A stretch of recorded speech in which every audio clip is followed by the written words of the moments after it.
비공개 회담에서 윤석열 대통령이 대부분의 대화 시간을 차지했다. 이런 불만까지 야당 안에서 나왔는데요. 하지만 여기에 대해서 대통령실은 또 즉각 반박했습니다. 네, 박성준 수석 대변인이 회담이 당초 계획했던 1시간을 훌쩍 넘겨 2시간 10분 정도 진행된 데 대해 비공개 회담에서 윤 대통령의 답변 시간이 너무 길었다 이렇게 설명한 건데요. 또 다른 배석자였던 천준호 비서실장이 계산을 해보니 윤 대통령의 발언 시간이 전체의 85% 정도 됐다는 겁니다. 이런 민주당 주장에 대해 대통령실 이도훈 홍보수석은 한 방송 인터뷰에서 즉각 반박하고 나섰는데요. 이 대표가 모두 발언에서 여러 가지 의제를 쏟아냈기 때문에 윤 대통령으로서는 이에 대한 입장을 설명해줘야 했고 그래서 시간이 걸렸다고 주장했습니다. 앞서도 짚어드린 대로요. 민주당에서 회담이 끝나자마자 이 앞다퉈서 윤 대통령의 불통 이미지를 부각하고 나선 이후 결국 입법을 밀어붙이기 위한 명분 쌓기다 이런 해석이 나오고 있고요. 국민의힘에서도 이런 민주당을 향해서 또 비판의 목소리가 나왔습니다.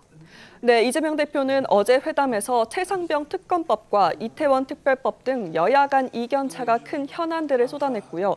영수회담에서 진전된 대화를 진행하지 못했다는 이유로 오는 5월 임시국회에서 쟁점 법안에 대한 입법 드라이브를 걸며 전국 주도권 잡기에 나설 것이란 해석이 나오는 겁니다. 국민의힘에서는 이번 회담에서 이재명 대표가 거대 야당으로서 힘자랑에 나선 것이라며 윤 대통령에게 사실상 국정을 포기하라고 협박한 것이란 비판이 쏟아졌는데요. 국민의힘 목소리도 들어보시죠.